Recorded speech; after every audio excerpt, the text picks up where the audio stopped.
வாங்க வாங்க இசைஞானி சார், நீங்க வருவீங்கன்னு எனக்கு நல்லாவே தெரியும். நான் வருவேன் எனக்கு முன்னாடியே தெரியுமா?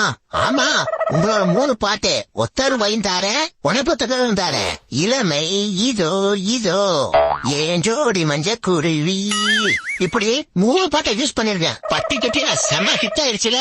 எப்படியும் எங்க படக்குவ பாராட்ட வருவீங்கன்னு எனக்கு தெரியும். எனக்கு பாராட்டாவா? பாராட்டலாம் வரல, 5 கோடி குரு.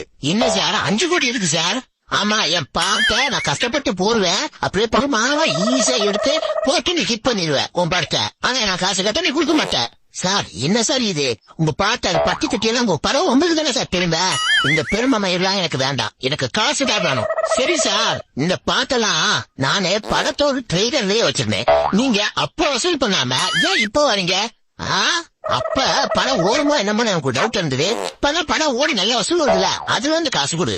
ஓ அப்படியா சார், உங்களுக்கு இசை ஞானி இளையராஜா அப்படின்னு பேர் வச்சதுக்கு பதிலா வசூல் ஞானி வசூல் ராஜான்னு பேர் வச்சிருக்கலாம் சார். நல்லா வசூல் பண்றீங்க சார். நீ என்ன வேணாலும் சொல்லிட்டு போ, எனக்கு காசு கொடு, இல்லனா உன் படத்தை நான் பேன் பண்ணிடுவேன். பரவாயில்ல சார், வயசான காலத்துலயா அருமையா பென்ஷன் திட்டம். பணம் கொடுங்கன்னு உங்களை மிரட்டுவாங்க. அது எப்படி முடியும்? யார் வருவாங்க? வருவாங்கடா, நான் தான் வருவேன். பணம் வேணும், நான் தான் கேட்பேன்.